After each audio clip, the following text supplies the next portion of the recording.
You may not know this yet, but 121 people chose to get baptized just last Sunday. Yeah. 49 people chose to rededicate their lives, or they chose to follow Jesus for the very first time ever. 49 people made that decision. And if that's you, and you made that decision, I want you to hear from your church. We are so proud of you.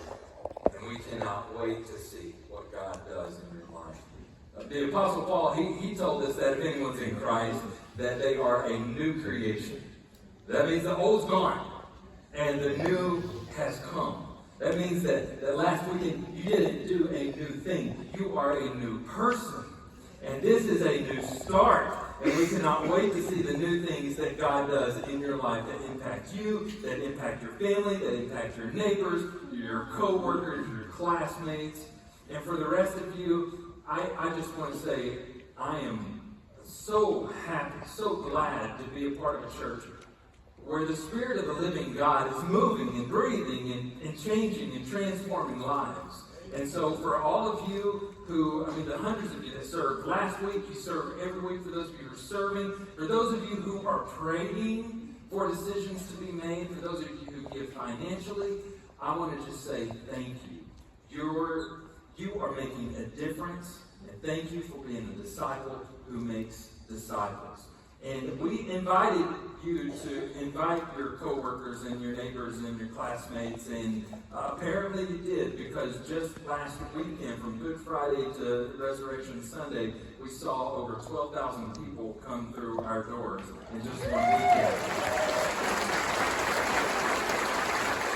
And on top of that, for those of you who are worshiping online, we had, this is a conservative estimate, at least 7,200 of you joined us online from all around the world. So I tell you that because I think it's pretty safe to say that God is moving in hearts and He is stirring. And it's not just inside these four walls. He is moving in hearts where you live, where you work, and where you learn, and where you play. So thank you for being a disciple who makes disciples. And I know that some of you, maybe you're here today because, and I know this is true because I've heard from some of you, that last week you were here, maybe even for the first time, and you wished you would have made a decision. I had one man tell me, I wish I would have made that decision. He sent me a message. I wish I would have made that decision. And then 3 words. Maybe next Sunday. I don't know about you, but one of the reasons I came back today is because of maybe next Sunday.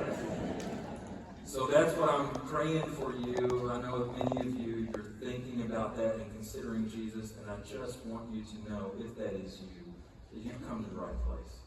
This is a church where you can bring your doubts, bring your questions, and figure some things out. So this series that we're continuing today, we began it last week, we're continuing it today, really is a series for those of you who are considering Jesus for the first time. And it's also for those of you who are considering Jesus for the first time in a long time. And maybe you just sense it in your heart that it's time to come back to Him, to return to your first love, and to follow Him moment by moment, as we like to say here at Oak Church. So if that's you, you've come to the right place. Because really what we want to do in this series is we're coming back to really the heart of the matter, the core question for us as Christians, and it is this. If Jesus changed everything then, and what are we referring to then? Well, that's almost 2,000 years ago when He died and was resurrected on the 3rd day. If He changed everything then what does that change for me now? In other words, what difference does the empty tomb make for my life today? So over the next couple weeks,